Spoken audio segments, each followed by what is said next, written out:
Voters के विचार को समझते हैं। दर्जनों चुनाव आपने करवाए हैं, लेकिन इस बार का जो ये 4 चुनाव का रिजल्ट आया है, भारतीय जनता पार्टी के पक्ष में मोदी जी के नेतृत्व में चुनाव लड़ी गई है, इसको लेकर आप क्या कहना चाहेंगे? जय मोदी, जय भाजपा। ये मोदी जी का करिश्मा ही है कि ये तीनों राज्य में हम लोग बम्पर जीते हैं। और तेलंगाना में जैसा आप देख रहे हैं, तेलंगाना में भी 1 से 8 या 9 हो गए हैं हम लोग।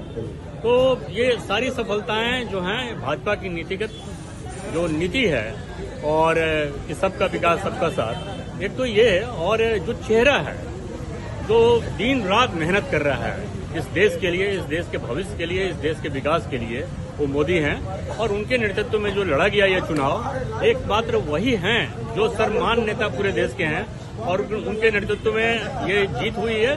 24 के अप्रैल में होने वाले लोकसभा चुनाव में भी बम्पर जीत होगी, मुझे पूर्ण विश्वास है। और हम कार्यकर्ता पूरी तरह एकजुट होकर दिन रात मेहनत करके उन्हें एकदम सफलता की सीढ़ी तक ले जाएंगे।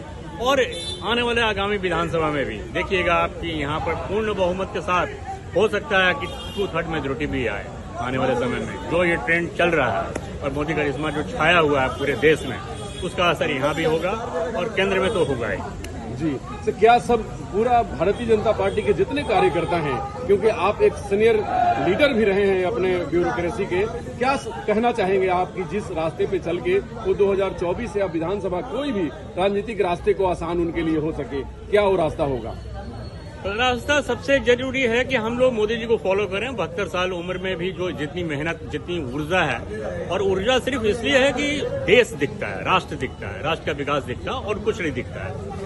तो उनको फॉलो करें। यंगस्टर्स को जिससे मेरा खासकर अपील होगा कि यंगस्टर्स तो कम से कम अपनी ऊर्जा का भरपूर इस्तेमाल करें और इस देश के प्रगति के लिए भाजपा के साथ जुड़ें और भाजपा के साथ जुड़कर इस देश का भविष्य सुधारें। सर आप एक बड़े प्रशासनिक अधिकारी रह चुके हैं।